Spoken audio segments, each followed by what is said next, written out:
hari Minggu ini. Bersama-sama mari kita membuka di dalam Ibrani pasalnya yang ke-10. Ibrani pasalnya yang ke-10, ayatnya yang ke-25. Ibrani pasalnya yang ke-10, ayatnya yang ke-25. Mari kita akan membacakan ayat ini bersama-sama, baik yang ada di tempat ini maupun yang ada di rumah, yang sedang juga bersama-sama mengikuti ibadah. Mari kita membaca dalam Ibrani pasalnya yang ke-10, ayatnya yang ke-25. Janganlah kita menjauhkan diri dari pertemuan-pertemuan ibadah kita seperti dibiasakan oleh beberapa orang. Tetapi marilah kita saling menasihati dan semakin giat melakukannya menjelang hari Tuhan yang mendekat. Saya baca sekali lagi untuk kita semua. Janganlah kita menjauhkan diri dari pertemuan-pertemuan ibadah kita seperti dibiasakan oleh beberapa orang, tetapi marilah kita saling menasihati dan semakin giat melakukannya menjelang hari Tuhan yang mendekat. Pada kesempatan pagi ini saya mau berbicara bagi kita semua. Kita mau belajar dari ayat ini dalam kitab Ibrani pasal yang ke-10 ayat yang ke-25 tentang kuasa daripada ibadah. Kuasa daripada ibadah, Bapak Ibu Saudara sekalian. Memang pada hari-hari ini kita beribadah dalam keadaan yang terbatas karena pandemi COVID-19 ini, sehingga ibadah-ibadah lebih banyak dilakukan secara online, ya. Namun percayalah bahwa ayat kebenaran firman Tuhan ini ya dan amin dan tidak pernah berubah dulu, sekarang, sampai selama-lamanya, dan juga berlaku dalam segala situasi keadaan kita. Ya, dikatakan bahwa janganlah kita menjauhkan diri. Ada pertanyaan yang muncul, ya. Dapatkah seorang menjadi Kristen, ya? Dapatkah seseorang itu menjadi Kristen tanpa harus beribadah, ya? Bolehkah kata orang jadi Kristen tapi tanpa ibadah, ya? Ada pertanyaan, boleh tidak orang jadi Kristen tapi tidak perlu ibadah, tanpa ibadah? Nah, mungkin ada orang pikir bisa saja, tapi sebenarnya kalau orang jadi Kristen tanpa ibadah seperti layaknya seorang murid tidak sekolah. Seorang murid tapi tidak pergi ke sekolah. Kemudian seperti seorang tentara tanpa kesatuan, ya. Dia cuma berdiri sendiri. Atau juga seperti seorang pemain sepak bola tanpa tim, tanpa kesebelasan, ya, dia ada sendiri, ya, dia pemain bola tapi cuma sendiri, ya saudara. Kayak seperti itu orang yang jadi Kristen tapi tanpa beribadah. Nah, kalau kita mempelajari bersama bahwa ibadah Kristen itu ada dua pengertian. Pertama, ibadah dalam artian umum seluruh keberadaan kehidupan kita, orang hidup ini, ya. Orang hidup ini mulai dari bangun pagi sampai orang tidur, kemudian bangun lagi, seluruh aktivitas kehidupan kita itu adalah ibadah kita kepada Tuhan. Itu pengertian yang pertama. Tetapi juga ada pengertian yang khusus mengenai ibadah. Pengertian yang kedua mengenai ibadah yaitu kegiatan. Kegiatan bersama-sama dalam sebuah pertemuan di mana setiap anak-anak Tuhan itu berkumpul menyembah, memuji Tuhan, serta mendengarkan firman, saling bersekutu di dalam kasih. Itu pengertian yang kedua mengenai ibadah, ya. Memang ibadah yang sejati adalah kehidupan kita. Tetapi dari ayat yang kita baca, Alkitab atau firman Tuhan mau mengajarkan kepada kita bahwa ibadah dalam bentuk persekutuan bersama-sama dengan orang percaya lainnya itu tidak kalah pentingnya. Apa, ya? Apa yang menjadi manfaat atau kegunaan daripada ibadah yang bersifat persekutuan bersama-sama dengan orang-orang kudus, ya? Mari kita akan mau melihat dari pembacaan kita ini. Dikatakan, janganlah kita menjauhkan diri dari pertemuan-pertemuan ibadah kita seperti dibiasakan oleh beberapa orang. Mungkin orang berpikir begini, sekarang memang ini boleh. Apa? Jangan kita menjauhkan diri dari pertemuan-pertemuan ibadah. Sementara sekarang kan dibilang ya diusahakan ya, karena masih dalam kondisi pandemi, ibadah online ya. Namun saudara, pengertian juga ya menjauhkan diri dari pertemuan-pertemuan ibadah kita. Ya saudara, tidak beribadah sama sekali. Saudara, mengikuti ibadah dalam bentuk online juga adalah persekutuan, saudara. Menyatu walaupun berbeda tempat, tetapi saudara ada dalam persekutuan yang memuliakan Tuhan. Sehingga pada waktu kita beribadah, mau offline maupun online, saudara, yang ada di tempat ini maupun yang ada di rumah masing-masing, dimanapun saudara berada, bagaimana sikap saudara ketika sedang beribadah kepada Tuhan, entahkah itu ada dalam persekutuan bersama-sama, dalam satu kelompok orang atau persekutuan ibadah, ataupun saudara sedang ada di rumah dan sementara juga mengikuti secara online, sikap hati saudara itu harus benar-benar menunjukkan bahwa saudara sedang beribadah kepada Tuhan. Sehingga walaupun dalam keadaan online beribadah, ini bukan sekedar tontonan. Ya, banyak sekali orang mengikuti ibadah tapi hanya tontonan. Bukan benar-benar beribadah. Bukan benar-benar membawa dirinya bahwa dia mau mengalami Tuhan, dia mau bersekutu. Sehingga mengikuti ibadah lewat begitu saja, ya. Tidak mempersiapkan diri, tidak mempersiapkan keadaan, ruangan di rumah di mana tidak ada gangguan, ya. Ada yang mengikuti online dengan sambil lalu saja ikuti ibadah, ya. Dianggap sebagai hanya tontonan. Ya, sehingga cemilan dan sebagainya, ya, sementara ibadah. Kemudian ya beraktivitas ke sana, makan. Nah, saudara, bagaimana ini? Ya. Walaupun sedang dalam keadaan online di rumah pun, saudara harus benar-benar ada dalam keadaan bahwa saudara sedang beribadah, menghormati kehadiran Tuhan. Amin. Menghormati bahwa saya ini sedang memuji, meninggikan, menyembah Raja di atas segala raja. Sehingga pada waktu pujian dinaikkan, saudara juga memuji Tuhan. Pada waktu menyembah, saudara juga menyembah Tuhan. Pada waktu saudara membaca, mendengarkan firman Tuhan, saudara pun ada dalam fokus kepada firman Tuhan. Sehingga ibadah dalam bentuk persekutuan, mau offline maupun online, hati saudara dan seluruh kehidupan saudara benar-benar terkoneksi kepada Tuhan. Amin. Sehingga makna, fungsi, tujuan daripada ibadah itu benar-benar saudara peroleh dan nikmati serta rasakan dalam kehidupan saudara. Ya. Ini yang dimaksud, jangan kita menjauhkan diri dari pertemuan-pertemuan ibadah kita. Jadi secara komunal mungkin tidak bertemu, tetapi saudara beribadah, tidak meninggalkan persekutuan, saudara bisa mengikuti ibadah secara online bersama-sama dengan saudara-saudara seiman kita yang lain. Amin. Tidak ada alasan, ya, saudara tidak bisa beribadah kepada Tuhan di hari-hari ini. Karena itu, apa yang menjadi manfaat yang dapat kita peroleh dari ibadah melalui kuasa ibadah ini? Yang pertama, saudara, ibadah itu berguna untuk hidup kita sebagai sesama anak Tuhan. Ya. Ibadah itu berguna bagi kita sebagai sesama anak Tuhan. Apa? Ya, karena lewat ibadah kita dapat menguatkan sesama. Ya. Lewat persekutuan kita dapat saling, ya, menasehati, menguatkan sesama kita.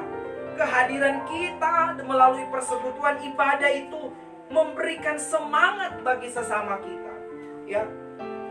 Kemudian kesungguhan kita waktu kita beribadah itu mendorong sesama kita untuk juga mau bersungguh-sungguh kepada Tuhan. Dan lewat ibadah, lewat firman Tuhan tadi, bahwa di dalam ibadah itu kita juga dapat menasehati, saling menasehati, lewat kebenaran-kebenaran firman Tuhan, lewat kesaksian-kesaksian hidup kita, di mana boleh menjadi teladan bagi orang lain, di mana lewat puji-pujian yang dinaikkan, memberikan ajaran bagi kita, dan lewat ibadah juga yang berguna bagi sesama kita anak Tuhan, maka kita dapat membagi kasih di sana. Amin. Kita dapat membagi kasih. Kita bisa saling berbagi pergumulan dan mendoakan. Amin. Kita bisa saling menguatkan, mendoakan satu dengan yang lainnya melalui ibadah kita kepada Tuhan. Sungguh luar biasa. Kemudian saudara, ibadah itu berguna untuk hidup yang sekarang ini. Kata firman Tuhan. Mari kita melihat di dalam 1 Timotius pasal 4 ayat 8. 1 Timotius pasal 4 ayatnya yang ke-8.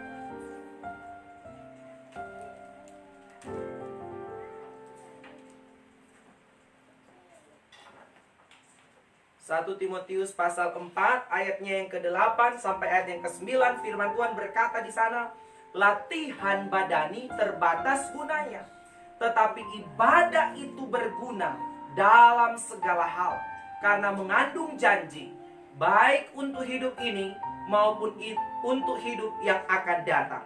Yang pertama yang kita mau melihat di ayat ini tadi, yaitu ibadah berguna untuk sesama kita anak Tuhan. Dan kemudian kita melihat bahwa ibadah itu berguna untuk hidup yang sekarang ini. Ya, memang dikatakan dalam ayat tadi, latihan badani terbatas gunanya. Ya, olahraga dan sebagainya itu terbatas, namun ada gunanya namun terbatas. Tapi ibadah berguna dalam segala hal karena mengandung janji. Saudara, ibadah itu mengandung janji. Amin. Mengandung janji Tuhan di sana. Kenapa? Karena ibadah itu berguna untuk hidup yang sekarang ini, hidup kita ini.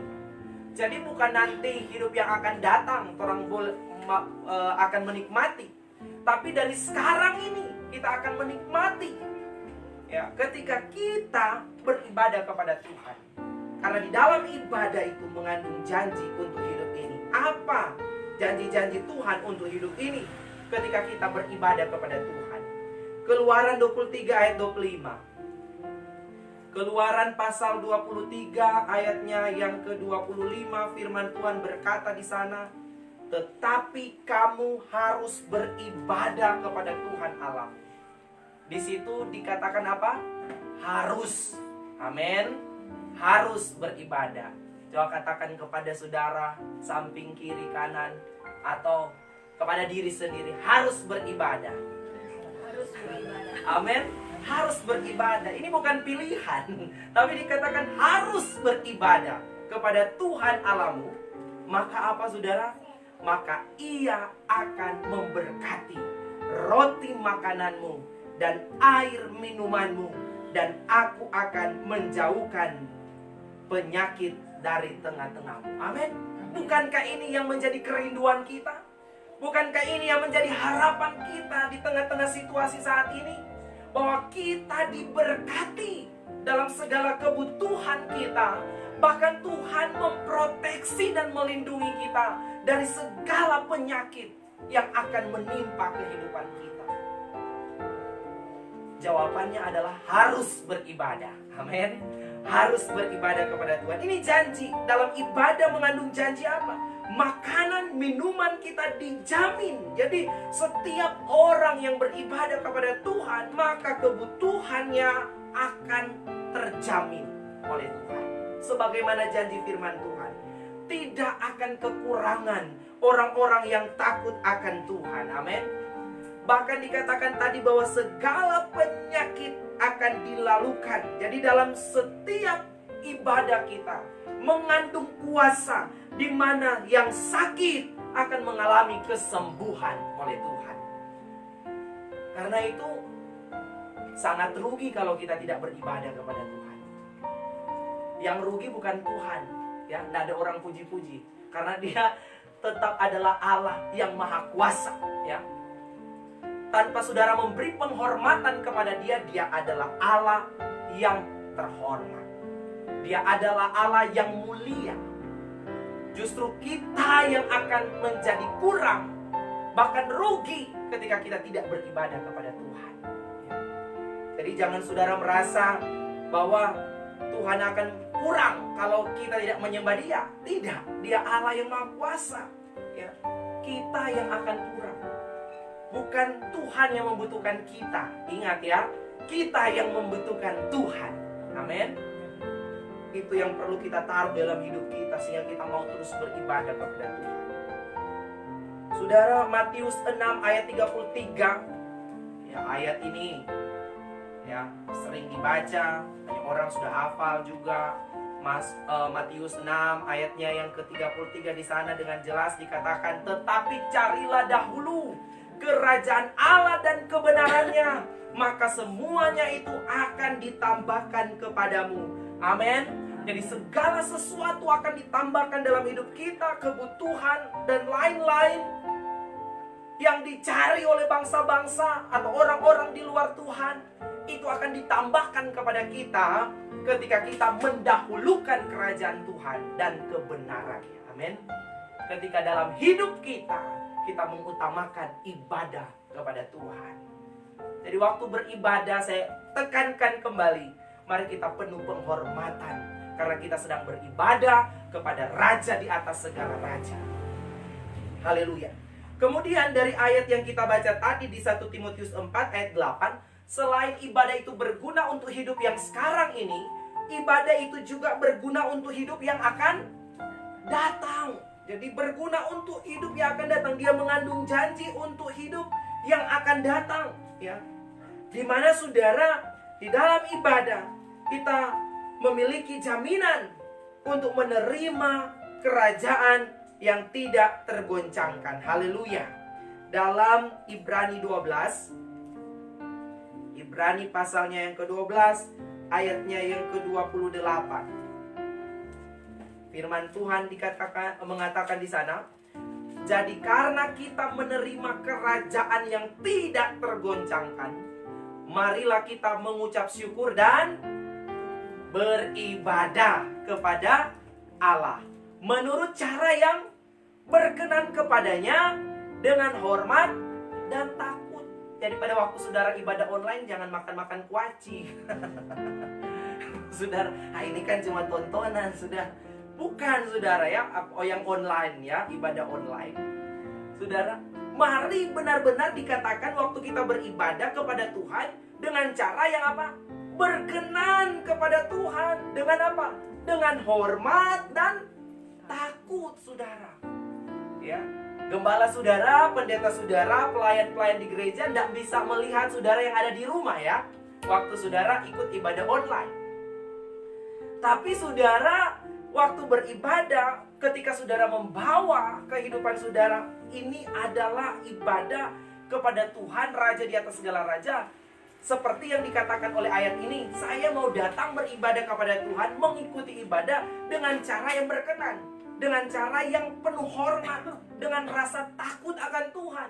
Maka ibadah saudara akan berguna, akan benar-benar saudara mengalami Tuhan. Sehingga mau offline atau online tidak ada perbedaan. Hati saudara terkoneksi dengan Tuhan. Amin. Ini yang harus kita taruh dalam hidup kita ya, bahwa kita harus beribadah kepada Tuhan karena kita menerima kerajaan yang tidak tergoncangkan. Dunia boleh bergoncang ya, namun kita yang menerima kerajaan yang tidak tergoncangkan ini akan tetap terus ada dalam pemeliharaan Tuhan. Karena itu mari kita beribadah, karena ini mengandung janji untuk hidup yang akan datang. Kemudian saudara, waktu kita beribadah kepada Tuhan, kita juga menjadikan ibadah ini menjadi sarana bagi kita supaya orang-orang percaya untuk mengumpulkan harta di surga ya. Mengumpulkan harta di surga ya, pada waktu kita melayani, pada waktu kita berkorban bagi pelayanan, pada waktu kita berkorban bagi pekerjaan misi dan hal-hal yang lain saudara yang berkaitan dengan pelayanan, kita sedang mengumpulkan harta di sorga. Amin. Melalui persekutuan ibadah kita. Jadi ingatlah bahwa pada waktu kita beribadah, ibadah ini merupakan satu pekerjaan yang harus kita lakukan, dan ini tercatat, saudara. Tercatat dalam buku kehidupan pada orang-orang yang senantiasa beribadah. Dan kita tahu bersama bahwa ibadah juga adalah salah satu alat ukur yang membedakan antara orang fasik dan orang benar. Kalau kita melihat dalam kitab Maleakhi 3 ayat 18, Maleakhi pasal 3 ayatnya yang ke-18, firman Tuhan di sana berkata apa, saudara? Maka kamu akan melihat kembali perbedaan antara orang benar dan orang fasik, antara orang yang beribadah kepada Allah dan orang yang tidak beribadah kepadanya. Jadi salah satu alat ukur menentukan, ya salah satu ya saudara, bukan satu-satunya, tapi salah satu alat ukur untuk menentukan mana orang fasik, mana orang benar. Salah satu adalah terlihat daripada kehidupan yang beribadah kepada Tuhan, ya. Jadi katakan akan ada perbedaan antara orang benar dan orang fasik, antara orang yang beribadah dan orang yang tidak beribadah kepada Tuhan, ya saudara. Jadi pada akhirnya, pada akhir waktu, pada akhir zaman, bahwa orang fasik dan orang benar akan dibedakan. Apakah mereka orang-orang yang beribadah kepada Tuhan, ya. Jadi saudara, penting sekali dalam kehidupan ini, karena hidup kita ini adalah ibadah kita kepada Tuhan. Hidup kita ini adalah penyembahan kita kepada Tuhan. Karena itu mari kita jangan menjauhkan diri dari pertemuan-pertemuan ibadah kita seperti dibiasakan oleh beberapa orang. Apalagi di zaman sekarang orang sobek yang biasa. Ya, nanti jo sabantar baru kita kurang mulia DP siaran ulang, ya DP rekaman ibadah. Tapi kurang sekedarnya, ya. Kurang sekedarnya, tidak dengan kesungguhan, ya. Jadi tidak memperoleh manfaat daripada ibadah itu. Karena itu mari kembali, jangan kita menjauhkan diri dari pertemuan-pertemuan ibadah kita seperti dibiasakan oleh beberapa orang, tapi marilah kita saling menasehati dan semakin giat melakukannya menjelang hari Tuhan yang mendekat. Maka saya percaya berkat kuasa melalui ibadah itu akan menjadi milik bagian kita yang beribadah kepada Tuhan dengan segenap hati, dengan sungguh-sungguh kepada Tuhan. Maka kita akan menikmati segala penyertaan Tuhan dan jaminan Tuhan atas kehidupan kita. Puji akan nama Tuhan. Biarlah kebenaran firman Tuhan ini akan memberkati kehidupan kita.